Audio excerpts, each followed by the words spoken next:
what we want to do today, Tony, is for us to actually spend some time together.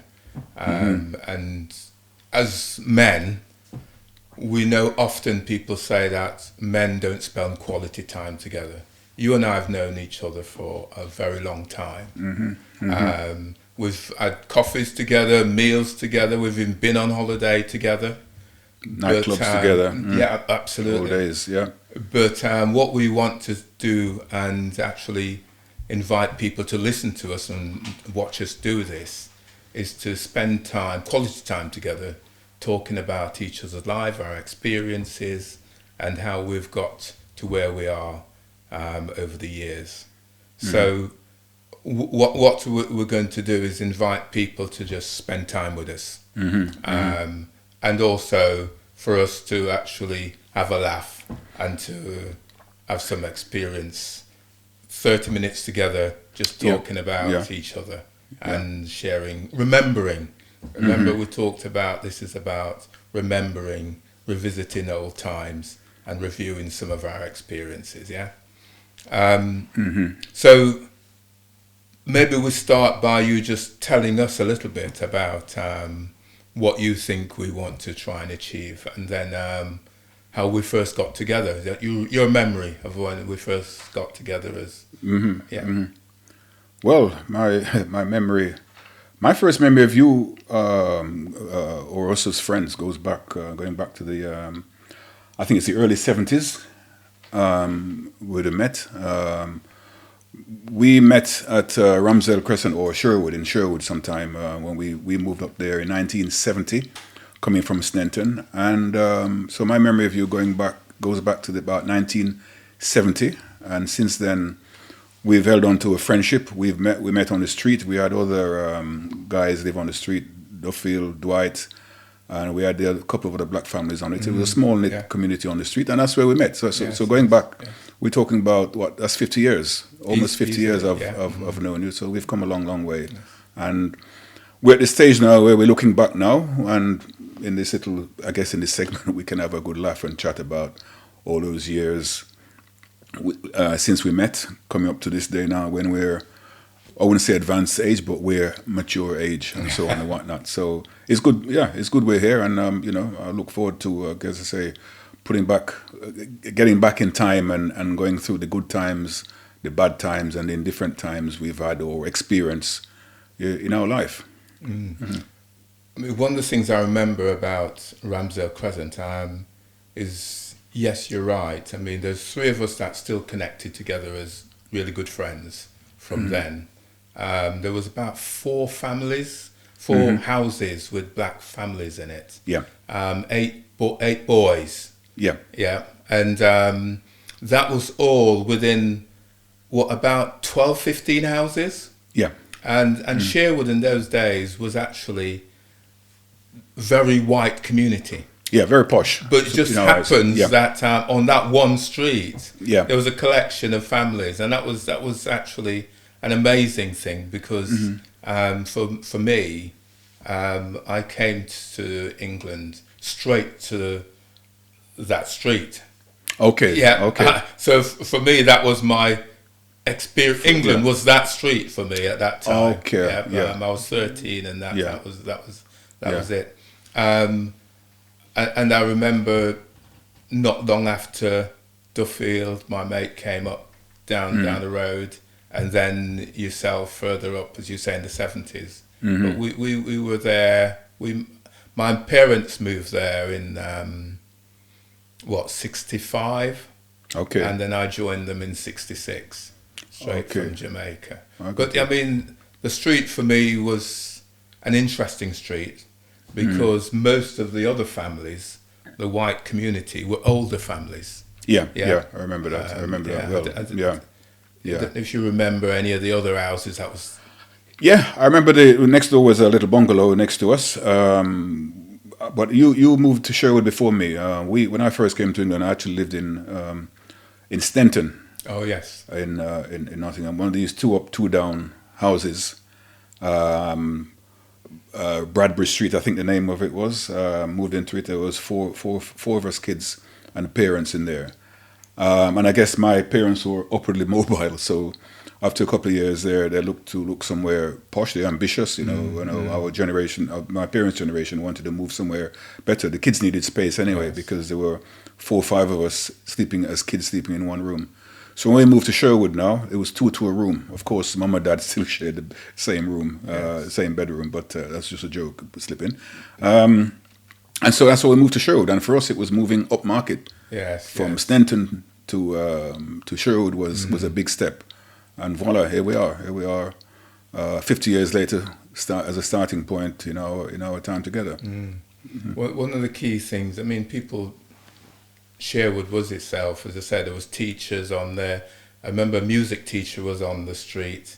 Next door to us was a retired woman. My mum used to go and help out because she was living on her own. But certainly when my parents came here first, my mum came first, followed by my dad. They lived in St. Anne's. Oh, great. And they were mainly the terrace houses down that area at the time. Yeah. And a lot of the migration of black communities from the Caribbean was into those areas, St. Anne's and I think Meadows as well. And the Meadows. And the Meadows as well, yeah. So, but Nottingham was one of those migrating cities, I suppose, for the black community. And I've, it's a fascinating thing. So actually being just outside of there, as you say, is that idea of people moving out into, we were in a semi-detached house. I loved it because we had a massive garden, big garden at the back, lots of place to play. But my dad then wanted me to do gardening. And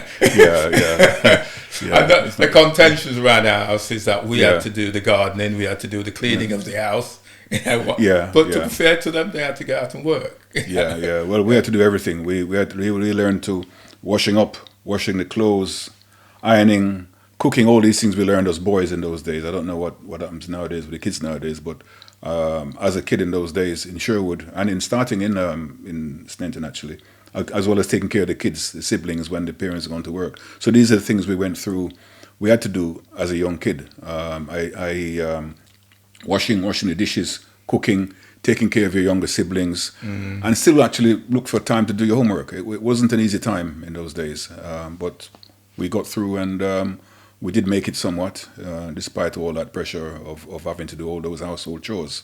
So let me take you back to, you said you came, when we were talking earlier and you talked about you came here when you were 10. Yeah, I was 10, yeah.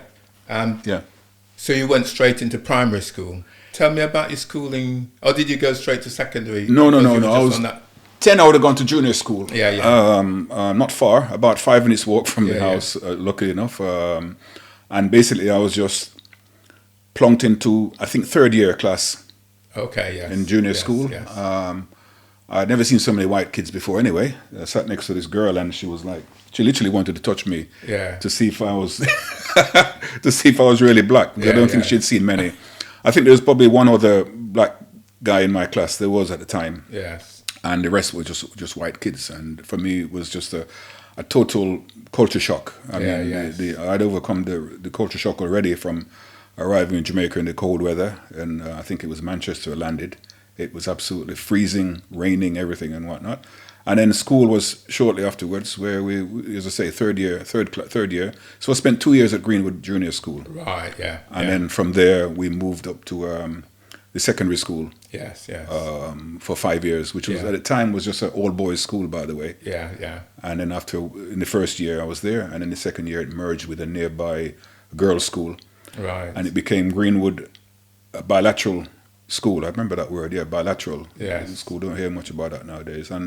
And that's where we went to school. Where did you go to school, by the way?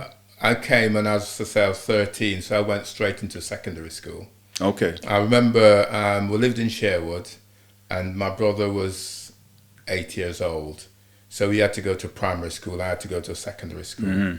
And our mum took us out of Sherwood, up to Perry Road, where the prison is, there, to see if they could take Mike into school there, my young brother into school, and they did. Then she took me to Elliot Durham, is it? I remember that name, Yeah, Elliot Durham. up top Yeah. of that, because my sister was going there. Yeah. So they took me there, and they wouldn't take me. So Why? They didn't like look of your face, or what? I don't remember. Maybe that they were full. I don't know. Remember the reason they gave her. But then so this was one walk, you know. Yeah. And this is all walk. This is walk. Yeah. Yeah, and bus. So we went then back down to Carrington, and I went to Clement Secondary. Okay. And it was then called Clement Modern, because the school system was changing in the UK at the same time. So they had the grammar schools. There was less grammar schools, and they started these modern comps, and they're secondary moderns. Yeah. And so Claremont was one of the secondary moderns. Okay, good job. Yeah. You touched a point there, Yeah. which I hadn't thought of before. I just remembered at the time. You touched on the point of grammar schools, and I remembered it was the grammar schools at the time was kind of, we say, elitist. Oh yes, yes. You had to pass the 11 plus. 11 yeah. plus. And thinking back now, with all sincerity, going back to Jamaica days, I was actually ace at maths, and if I remember rightly, most of the 11 plus was mathematics based. Right. Yeah. And up to this day, I actually remember, how the hell did I fail that exam? Of I course, you would have taken it. I mean, supposedly yes, failed. Yes. And it was only in my early 20s, I was going out with a girl one time, and she said to me, these 11 plus, she actually supposedly failed it, and her mother was so disappointed because her mother knew that she was very, very good at maths. How did she actually fail? Her mother came up to complain and checked and checked and checked. She'd actually passed. Yeah. And it's a subject I really didn't want to touch so early, but we were automatically assumed to have failed. A lot of kids actually were passing those exams, but we were not destined to go to the grammar school. We were just all herded into the secondary school up there. And if actually there was a way I could check back, I'd have to check back to see if I really failed or passed that exam, because we supposedly failed. Well, we'll it's just interesting. No, I think you're right. Yeah. I mean, there was lots of conversations about then. It was very much the conversations, certainly because my educational experience is that what you find was that the working class were definitely designed for one set of provision, the secondary modern, and then it was actually young people of teachers and other professionals that was supposed to go through the grammar school process. Yeah, that's right. So that's and I remember one of the lads, and it was a white lad, who had been told that he just failed the 11 plus, and he was at the secondary modern with us. But a year later, he was moved up to the grammar school. Wow. But these things are all in the past, in the rear mirror, as they say, for us, isn't it? But we'll come back and talk about education and those things maybe in another episode. Sure. So you talked about your childhood in Jamaica. Yeah. Well, not yet. I can tell you a little bit about it. I want you to, when we were talking before. So just tell me a bit more about what you remember. I mean, I was older, so I probably had more life in Jamaica than you did. Okay. But tell me about what I was like up until you were 10 that you remembered. Well, I remember quite a bit actually. My life was mainly in the countryside, first and foremost. We have a very dark wooden house, two-room house where we all lived with a lot of uncles and aunties and about 5 or 6 children. I don't know how we lived in that little house in the countryside. There was no road from the main road to the house. So basically everything was by track. You could use a donkey or mule to carry things down, heavy things down from the main road. We had no running water, no electric. And it's basically rural. We relied on my grandfather would have been, because my mother left me for 5 years before I saw my mother. So I was in Jamaica with the grandparents taking care of us, as most of us did. Grandparents taking care of us. And I grew up there. We had a lot of cows, we had goats, and we had basically farmland. We had a lot of mangoes, grapefruits, orange, and of course a lot of root crops, of course, they planted and so on and whatnot. So the life then was rural, I should say, and our school was about 15-20 minutes walk up the road to school when we were there.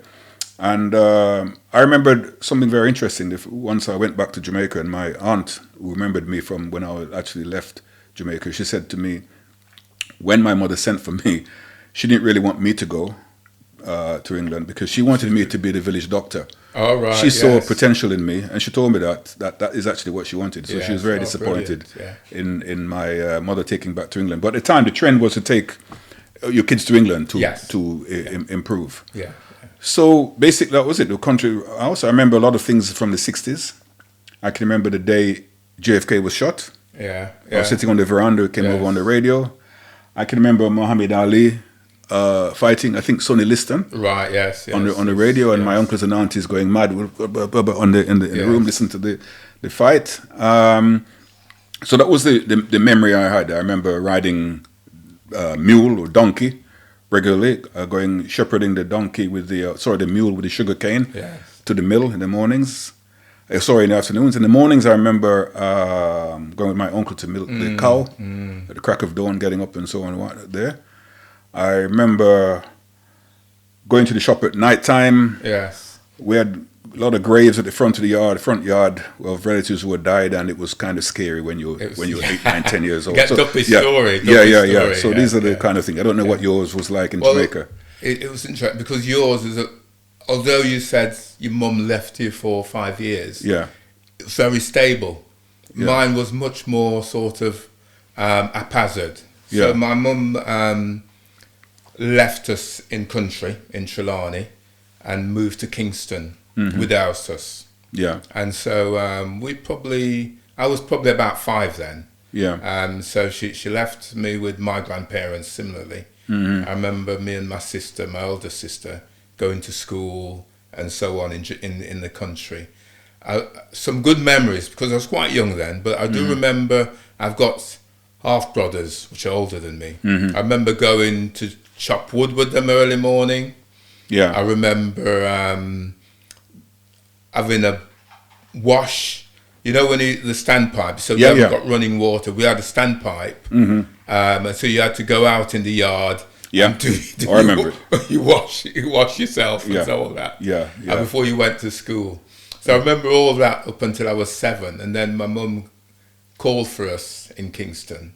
So me and my sister went. So Michael actually wasn't with us, the younger brother. Yeah. He was born in Kingston. Okay, I didn't know that. Yeah. So we went then to Kingston, and 3 of us was with my mum then. And my dad.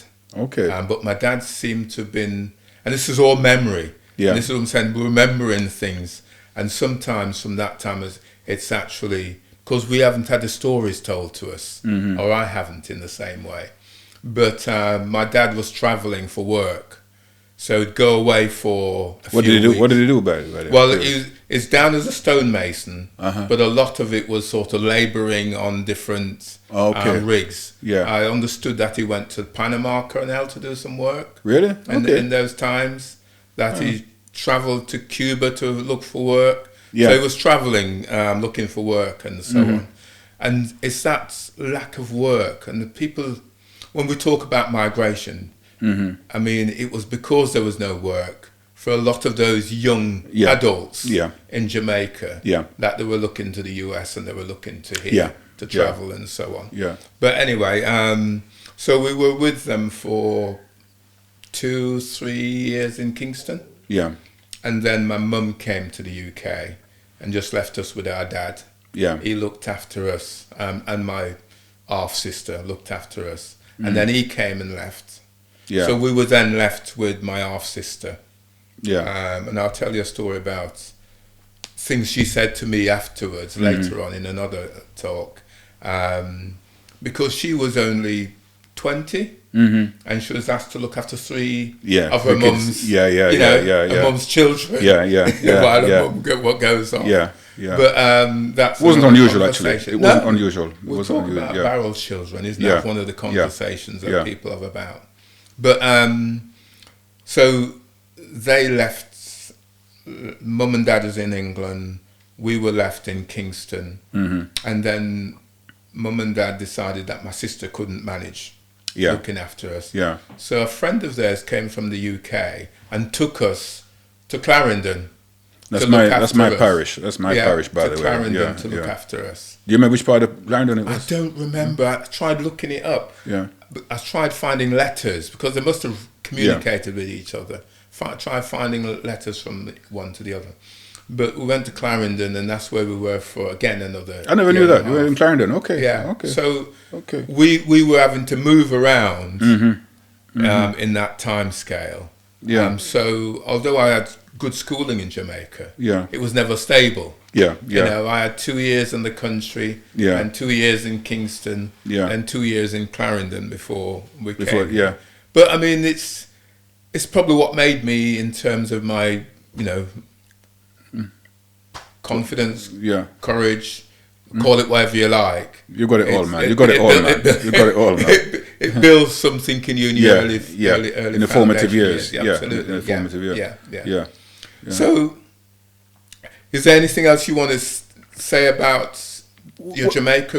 Yeah, connection? but just before we go on to that, you touched on a point there which I didn't find it unusual. You said your mother came to England first. Yes. That's unusual. Usually it's the father. It is. And I don't know the reason, if there's any mechanical reason why they did that. Yeah. But she was here probably about a year and a half before Yeah. my dad came up. Yeah, it's usually the other way around. But I think there might have been work available for her here, because they have to come with an offer of work. Yeah. Yeah, when they come up.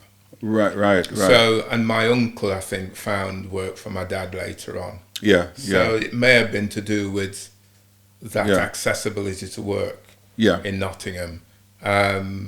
But yeah, that was, as you say, not the normal sort of routing, yeah. mechanisms Yeah. for Yeah. transitioning.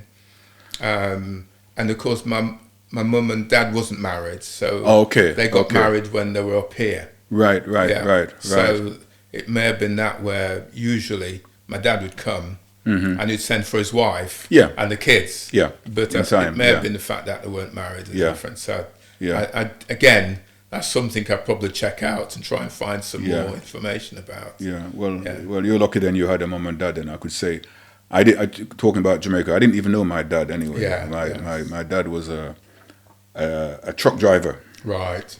So he was all over the island, and actually only got to know my dad my real dad, when I came to UK. So basically living with my grandparents, and I came here. My mother had already married my stepfather, who was here. So going back to Jamaica, basically it was only my grandparents I knew, and my uncle, Uncle Bunny, who was still my Uncle Bunny, my favorite uncle in Jamaica, who took care of me. Took me everywhere. He's the one who would take me to the cane fields, take me to the to milk the cow in the mornings, take good care of me and look after me. And up to this day, I reciprocate. Basically, I take care of him now, because he's a guy who actually was almost like was a father figure for me in Jamaica at the time. And I remember when I left Jamaica, I cried because I was missing my family like that. I remember, I think on the plane I cried most, if not all the way. Once that plane took off. Yeah. Because you're 10 years old. I'd never been to even Kingston before, for example. I'm a rural boy. And Kingston, I think the first time I went there was to get my passport. There was the only time I'd actually been to Kingston. And then arriving in England, seeing all these, we say, white people, the big shock for me, because growing up in Jamaica, I'd only ever seen one white person in my life, and that was the pastor of the church. We were regular churchgoers, as you know, in Jamaica those days. So the white person I knew was a pastor. So when you come to England, and all of a sudden everybody's whites, talk about a shock. Even on the plane too, because not many black people were traveling then. So that was basically my distant memory. It's not distant because I remember it clear as daylight. Memory of Jamaica, of things in the 60s. The other thing I remember, actually, I forgot to mention, was I did mention it, was the West Indies playing cricket. I remember West Indies playing cricket in Australia and listening to it on the radio. That would have been about 1962 or 63. So that makes me about 7 or 8 years old. So these are the conscious memories I have of Jamaica, my childhood in Jamaica. And my affinity to the cricket started that time, because cricket was the main thing we did. We made the Caribbean famous. We used to play in the backyard. Or the front yard.